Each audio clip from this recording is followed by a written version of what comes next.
What's good? What's good? It's the one and only, but what do I know? Boxing coming back at y'all with another one, man. We got Anthony Joshua, Jermaine Franklin in line for April 1st.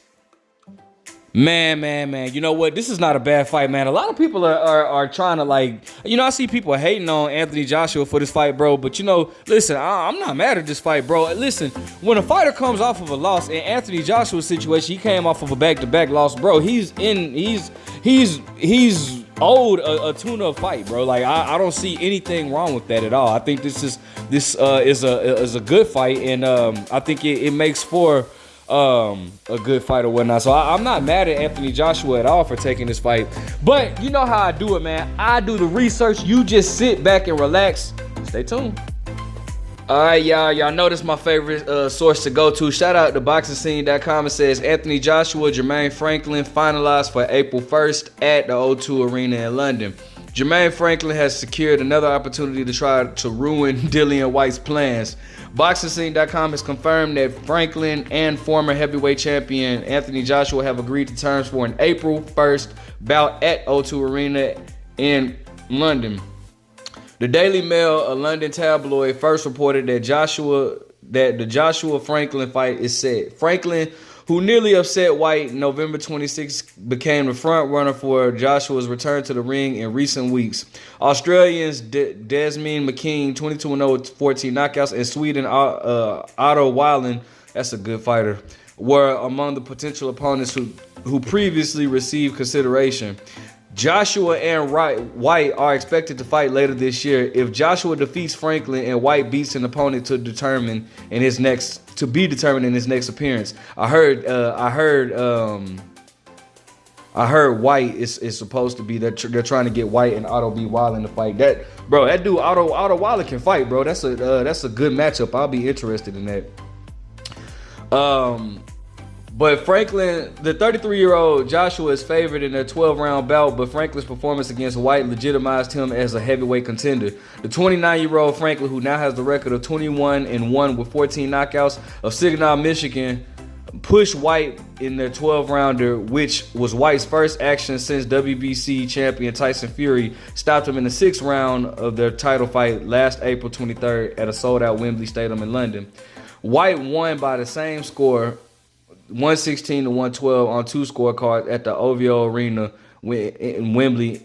At the OVO Arena Wembley in London. The other judge scored the fight Whyte Franklin even at 115-115. How the hell did they have it even at 115 when it must have been a 10-10 round?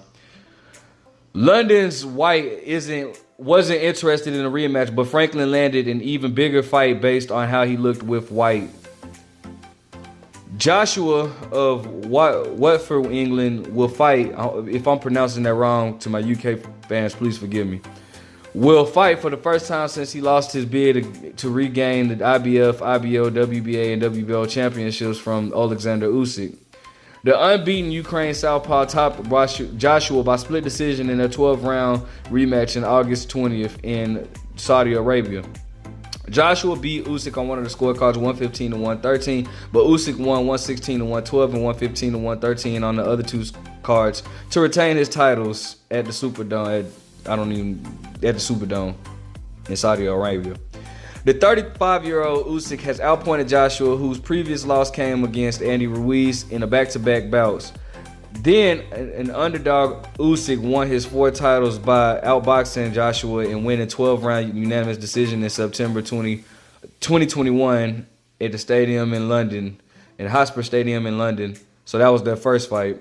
The Anthony Joshua versus Alexander Usyk one was in 2021, and it was a unanimous decision. The second one was a split decision. So just so you guys won't be confused about that. Joshua stopped Whyte in the 7th round of his final fight before he first became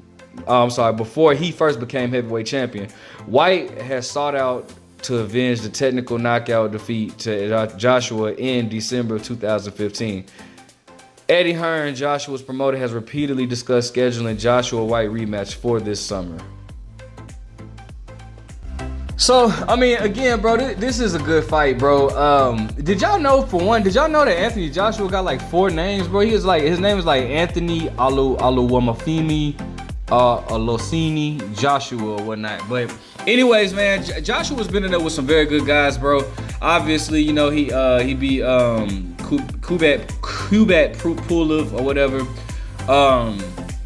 He has a victory over Andy Ruiz, Alexander Povetkin, who was a cheater, and definitely and Wilder should have been the first one to knock him out, but he cheated with that. You know, tested positive for a banned substance. I don't trust Alexander Povetkin.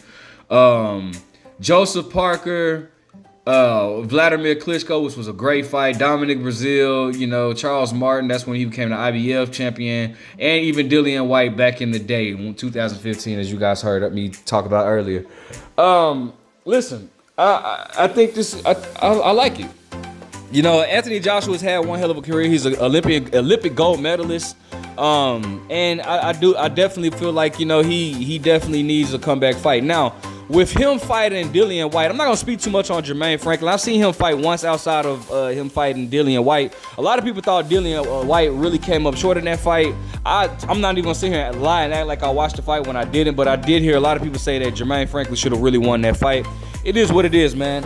He has an even bigger opportunity now against Anthony Joshua. So I'll always say the thing, the sucky thing about boxing is the politics, but the eye test doesn't lie. So it's like when somebody sees that you really should have won the fight, I guarantee you 9 times out of 10 that fighter will be back for a chance to redeem himself with another fighter. In this fight, in this particular case with Jermaine Franklin, he has a chance to even beat a bigger opponent in Anthony Joshua. I mean, literally.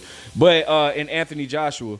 But going on to Anthony Joshua possibly fighting Dillian Whyte this summer, man, listen. I think that makes for a very good entertaining rematch. A rematch that was, you know, that I don't want to say long overdue because, you know, once the two fought, Anthony Joshua did his thing and Dillian Whyte kind of flew under the radar a little bit. I ain't gonna say all the way, but a little bit. He didn't take off the way Anthony Joshua did. Obviously, he lost the fight against Anthony Joshua. The two are bitter-born rivals, bro. The two do not really like each other, although it is a mutual respect that they do have for each other. They don't like each other.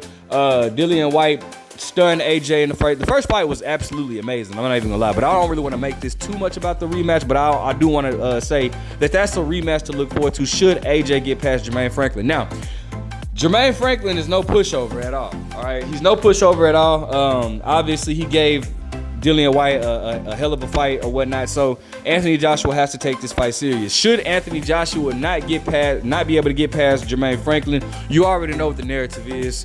People are going to say maybe Anthony Joshua needs to hang it up, all right? I'm one that doesn't really, I'm not too keen on fighters needing to hang it up just because of a loss. But I do feel like at this point in AJ's career, he does need to pick up the pace. Now, I have heard that AJ is looking to find a new trainer in America. I heard he was in talks with Derek James, who was the 2022 Trainer of the Year. Definitely deserve it, and he is my favorite trainer. As of right now, he is my favorite trainer. In current boxing, Derek James. I think Derek James will be a good. Derek James knows how to maximize a fighter's power. You know, he enhanced Jermell. If you guys don't even remember, Jermell Charlo was not a knockout, known as a knockout artist before he got with Derek James. He got with Derek James, and he's been knocking everything out since. So, you know, Anthony Joshua, I think that makes for a good fit. I'm not mad at that at all. With him teaming up with Coach Derek James. I think that enhances his offense a lot. So I'm not mad at that at all, man. I'm interested to see how the two do as a combo, man. So, you know, and Jermaine Franklin, you know, he's gonna come from America again. This is not like he's in new territory. So, you know, he'll be. I'm more than sure he'll be more than ready because I know he wants redemption and everything is on the line. Let me know what you guys think. Who do you see winning? Like, comment, subscribe. But what do I know?